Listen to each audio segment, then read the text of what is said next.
Hello, welcome to this, I believe, last installment of our video lecture series on the writing portion of the course. I appreciate your patience with getting this one uploaded. If you can believe it, this will be my third full attempt on this one. The first one had a catastrophic video failure, the second one a catastrophic audio failure. So hopefully this third time's a charm and we've got all the pieces working in sync here. So thank you for bearing with me as we've gotten this up and running. Um, on this particular installment, I'd like to focus on um, the sort of little list of thoughts that I had shared, and hopefully you've downloaded and taken a look at. I believe I called them something like 2 dozen parting thoughts on writing for life. Maybe I could have come up with something more creative, but I was trying to be a little bit in the spirit of the various lists that seem to be growing in popularity these days. There's a book out at the moment that soared to the top of the charts called 12 Rules for Life by a Canadian named Jordan Peterson. It's actually not bad. I've read most of that. So perhaps that helped to inspire things here, but I'm going to take the time to unpack those a little bit as a way to hopefully bring home some final points here on the writing side of the course. First of all, just a sort of quick sense of where I'm coming from. I think you've heard this from me before in the online discussions as well as here in these video lectures. First of all, obviously, I wouldn't be doing this if I didn't think writing was important as a component of your professional life. I would argue uh, significantly more important even than it has been in previous generations, in part because of the fact that there is so much information overload and people are used to getting information in very truncated forms.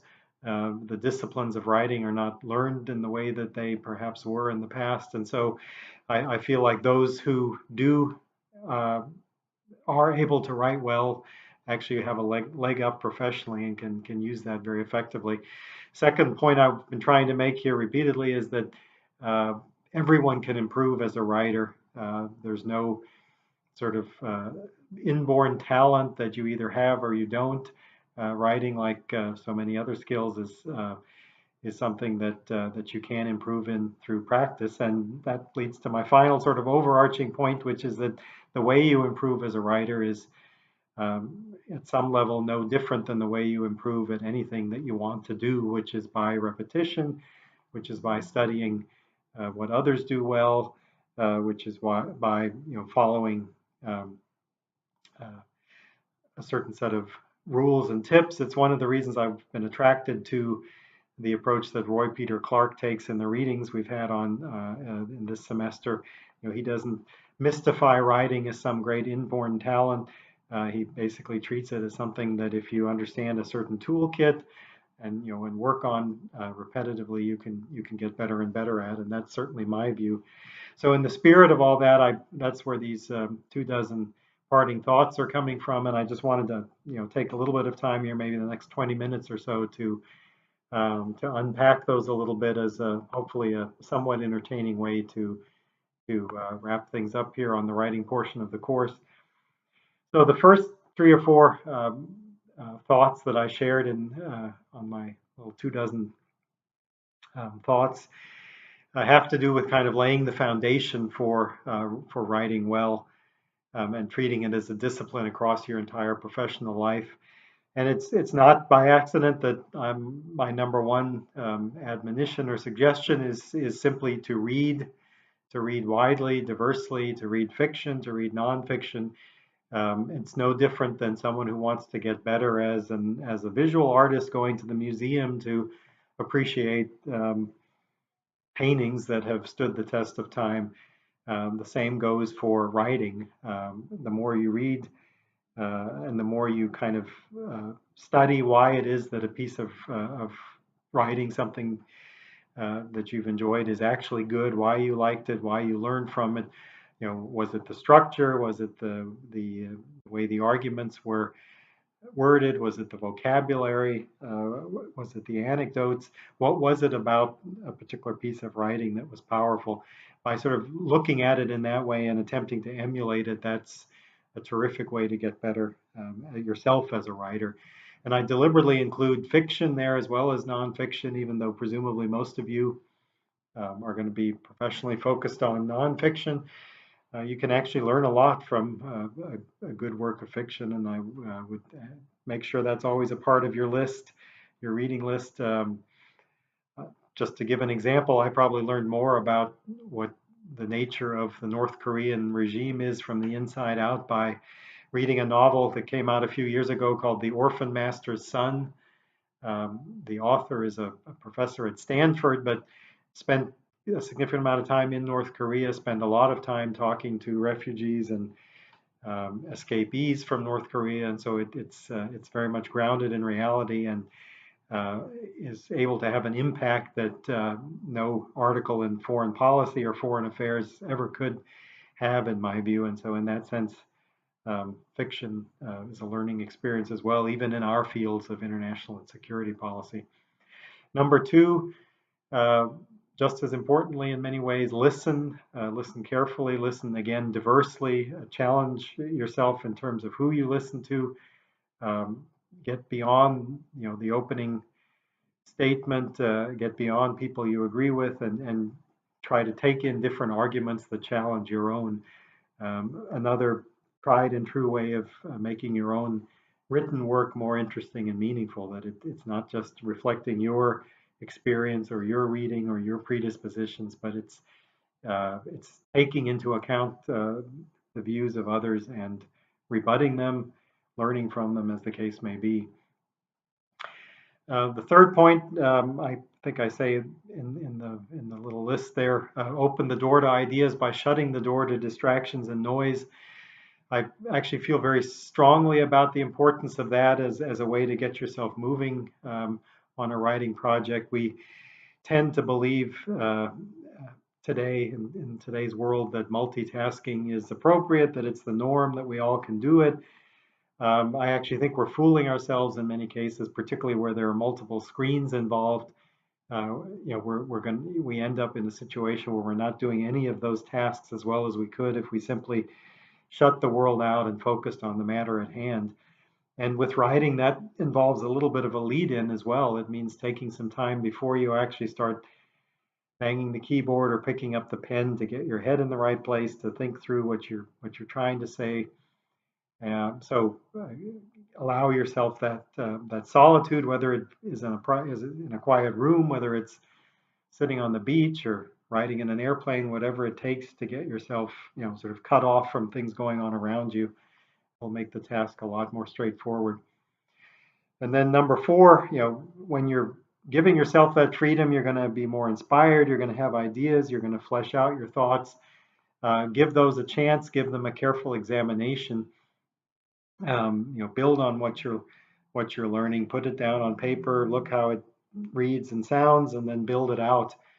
Again, sounds commonsensical, but is something we often don't give ourselves time to do on a deadline, where it's just a matter of sort of spewing what comes, stringing it all together, and turning it in, whether it's to a course or to your boss or whatever the case may be. So give yourself the time to let things percolate intellectually and mentally. The next section here is several sort of thoughts on just sort of what you might call lifestyle tips for better writing. Things you can do day in and day out to improve your practice. Carrying a notebook is a tried and true recommendation, and maybe it doesn't need to be a notebook. You can use your iPhone, frankly, to record ideas. I often send myself text messages of something I don't want to forget. However you do it, have some ability to capture thoughts that come to you in the here and now. I've lost track of how many times I've been sort of mulling over a writing challenge or whatever a problem might be, and come up with what I think is an interesting way forward, a solution. Think, wow, that's so brilliant. I'm not going to forget it. And 2 hours later, when I actually try to use it or write it up, it's gone. And so to avoid that, develop some kind of a mechanism for capturing things in real time. Point number 6, think about how you can write for yourself. And, I guess the best known form of that is diary keeping. That's not for everyone. I've actually never done that. I just feel like writing purely about myself for myself is boring, but that's not necessarily what I'm getting at. If you want to do that, great. If you want to just write about other topics, things that you do for pleasure, ideas you have, just put it down on paper for no eyes other than your own, at least initially. I think it can actually be very liberating to practice writing in that way if it's not linked to a deadline at work or in a course, just giving yourself that freedom. Another way to do that, which is sort of taking it up a notch, getting it beyond yourself, is to actually return to the discipline of writing letters. Maybe some of you do that already. I highly recommend it. And by writing a letter, I actually ideally mean taking out a pen and a piece of paper and putting words down. I think, say with some certainty that whether it's your significant other or your child or your parent, whoever you might send a letter to in that form, they're going to remember that because it's so unusual today anymore to get something that someone took the time to write out rather than a text message or an email. Chances are that's the thing they're going to keep. That's what they're going to remember. They're not going to remember the text message, as lovely as the thoughts might be and as witty the emojis might have been. That's probably going to fade in an hour or two. The letter you take time to write to express your feelings is something that might be held on to for a lifetime. So take that opportunity seriously, do it frequently. Again, another way to kind of practice writing as a regular discipline. Um, Certainly in the case of a letter or things you write for yourself, point 8, write in complete sentences even when you don't need to. I'm probably an extremist on that front, and my family, I think, sometimes finds it ridiculous that I, even with text messages, insist on the complete sentence, the subject, the verb, the grammatical correctness, the full spelling. You could say, well, why waste your time? That defeats the whole purpose of text messaging. Maybe that's true, but for me, it's another way to have that discipline of okay, I'm going to force myself to express this thought completely and fully. I'm going to do it correctly. Chances are the people I'm sending this to are going to understand it better than they would in shorthand. There's less chance of miscommunication, and maybe it takes me a few seconds longer, but it's another form of practice that I otherwise wouldn't have had. And don't discount that. Um, if you think about it, I've often asked myself, why is it that writing skills in general in our society appear to be degrading further and further? And one of the explanations I have for that is that, if you think about it, we live in a world where most of what we call writing, emails, text messages, is done in this bizarre shorthand where we're using, parts of words and truncated sentences and emojis and all this. And I mean, at the end of the day, if it gets your point across, fine, but none of that is writing practice. The things that our forebears might have done, even if they were, had been educated at the 8th grade level by having to send a letter to get a message across, having to write a note to the milkman or to the bank rather than sending an email. They were practicing good writing constantly.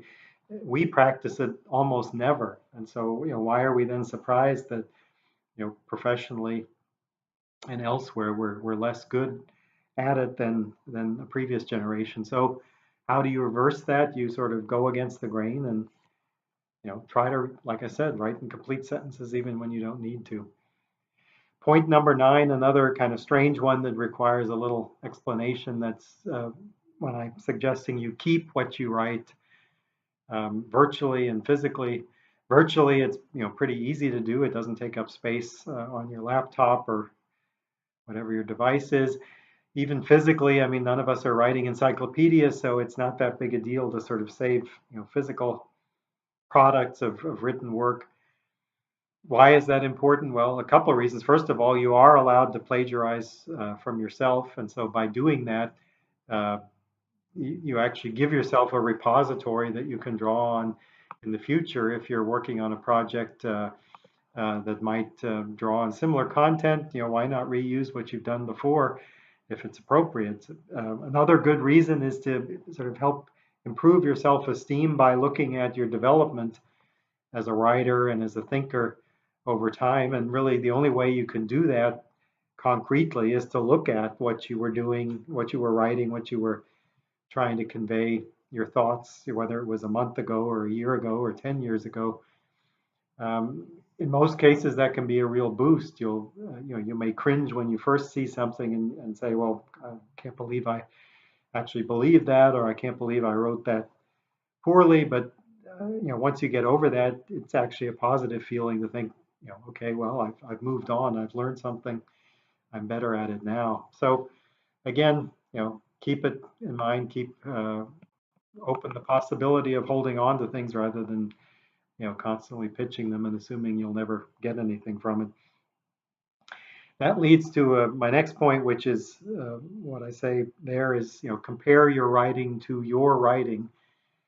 And by that, I mean, don't get caught up in trying to compare your abilities as a writer to, your favorite author, your favorite newspaper or online columnist, your, most capable colleague at work when it comes to writing. Forget about that. Maybe you'll never be as good as all or most of those folks, but where you legitimately can and should compare yourself is to yourself a week ago, yourself a month ago, and so forth. That's at the end of the day really the only standard that matters in terms of development as a writer. So try to bear that in mind, as tough as it can be at times. That you're going in the right direction if comparisons to yourself previously are improving, and they are. I mean, I've seen it in this course with installments that you've turned in subsequently, redos and so forth. It gets better. So that's what you need to compare to. That's what's important. Final thought in that department, number 11, is kind of the golden rule as applied to writers, and that is treat the written work of others as you would want your work to be treated. And I think that's pretty straightforward. All of us have been students at one time or another. That's the best way to learn how important that is, because I think most of us can remember a time when we received feedback from a professor or in a peer setting where it was not handled constructively. They were sarcastic, they were snarky, whatever the case may be, in providing their comments and feedback. And nobody appreciates that. It's not helpful. It's actually worse than saying nothing at all. And so uh, I assume you can relate to that. So just keep that in mind when you're in a position to provide feedback. Always try to do it constructively, even if what you're looking at is deeply problematic. Find a way to respond and critique that helps the individual move forward. So moving from that on to a couple of thoughts that I would put under the category of kind of getting in gear. What can you do to sort of get the process of writing moving and to set yourself apart?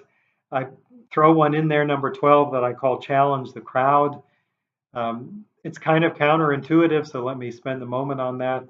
I think for many of us, whether it's in the corporate setting where I've worked for a number of years, or government, or I would imagine in the military, I have never served, but based on certainly what I've seen and heard and been told, there is a tendency in most walks of life towards conformity. It's the path of least resistance. It's the way to kind of play it safe, stick with the views that are tried and true that others have shared that aren't going to cause you to stick out.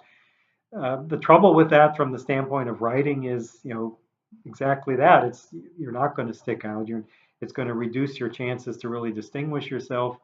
It's going to reduce your chances to have an impact, because for all that I've just said about conformity, it's actually the outliers who tend to change organizations, who tend to move ideas forward, who tend to move processes in a more efficient direction. Whatever the case may be, it's the change agents and the outliers that are the ones who have an impact and get noticed. And so I'm not suggesting that you deliberately jump off the reservation on everything you write or say. That's problematic in its own way. But if you feel strongly, if you see a path and can recommend a path, or if you have an idea that is different, that can sort of gently and constructively challenge the status quo, then write that up and pursue that path. And in most cases, in the vast majority of cases, you're not going to regret that. It's going to be a way to kind of help you get noticed and move forward professionally. Point number 13, pretty straightforward, but again, kind of a duality here that I want to talk through. Don't steal, but definitely borrow and build. So what do I mean by that? I mean, by don't steal, I mean, don't plagiarize, which is to take someone's words lock, stock, and barrel and pass them off as your own. Obviously, as a writer myself, I would say that's pretty much the cardinal sin of writing. It's extremely problematic. It can hurt reputations. It's obviously it needs to be avoided. But having said that, borrowing and building on something that others have done is absolutely essential. You can't write without it.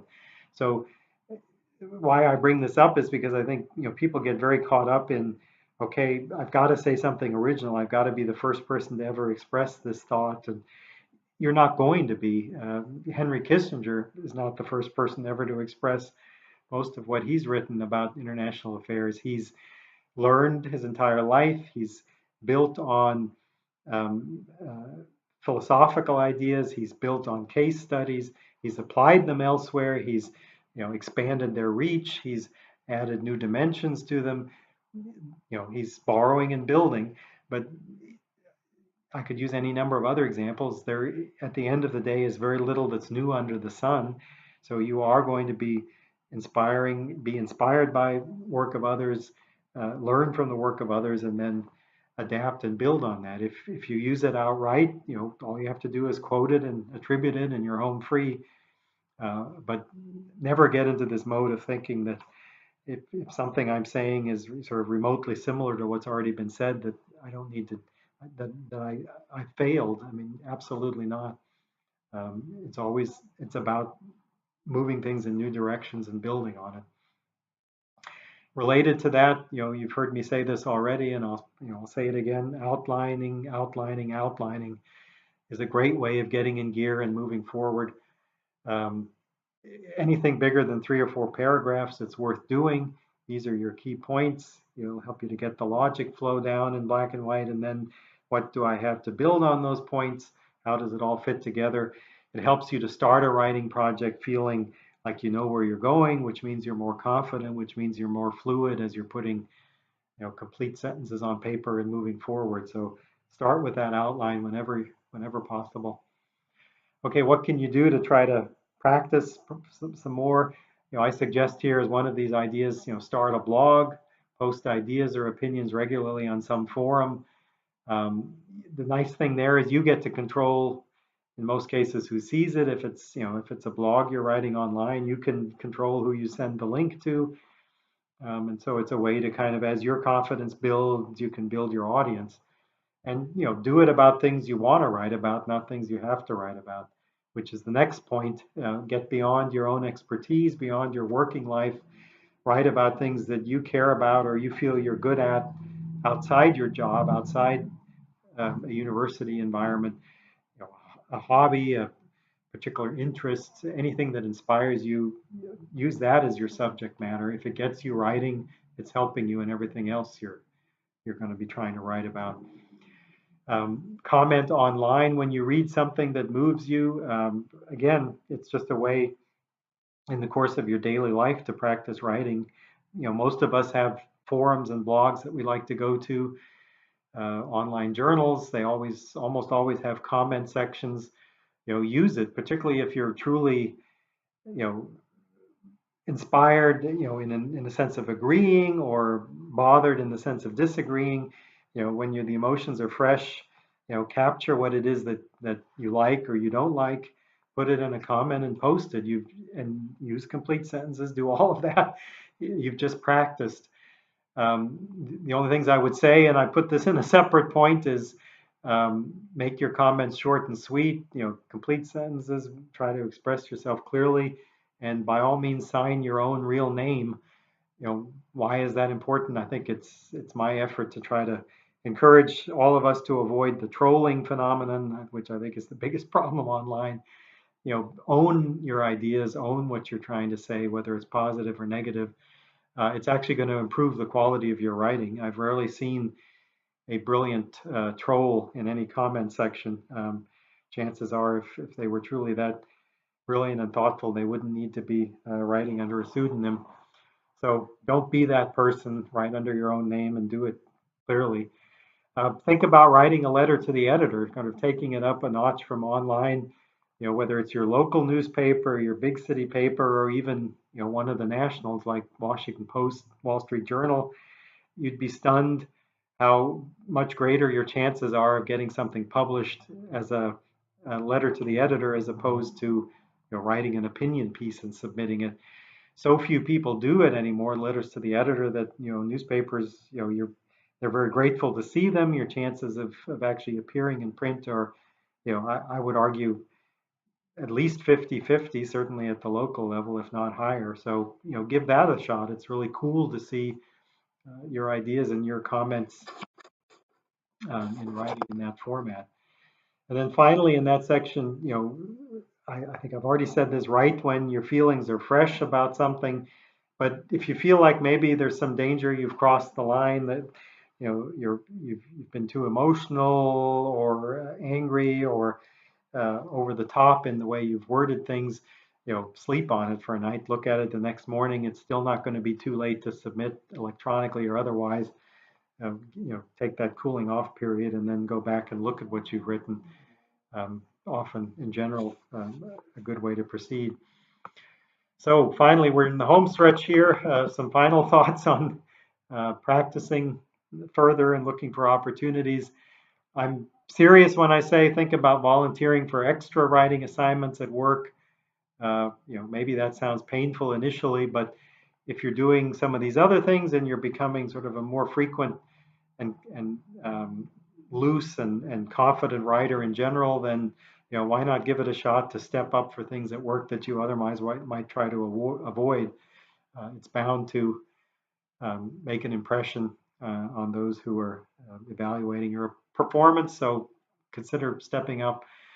Ask colleagues who you think are good writers, what their secrets are or how they approach writing. They'll be flattered. They'll, in most cases, as a result of being flattered, will be happy to try to talk to you. It's all in the spirit of being in a constant learning mode about your writing. Offer to be an editor. I think I've talked previously in the context of the Clark readings about the importance of looking for an editor, having someone else read your work before you submit it. Again, reciprocate, make that offer in reverse to people. Editors and writers very often do tend to be the same people. They certainly are in newsroom settings. If you're good at one, you're probably good at the other. And so they help each other. They reinforce each other, those two sets of skills. Finally, I throw this in not just as a kind of tagline here for the rest of it, but number 24, last but not least, if all else fails, use the active voice.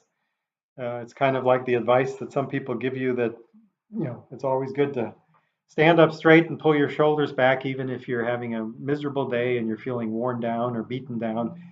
Somehow that instantly makes you feel a little better. It's kind of the same way with writing in the active voice. It instantly pumps up the energy level and in some cases your enjoyment about what you're doing. So keep that in mind. So that's about it. The last thing I'll say here is, thank you for your interest. Thank you for the great online discussions.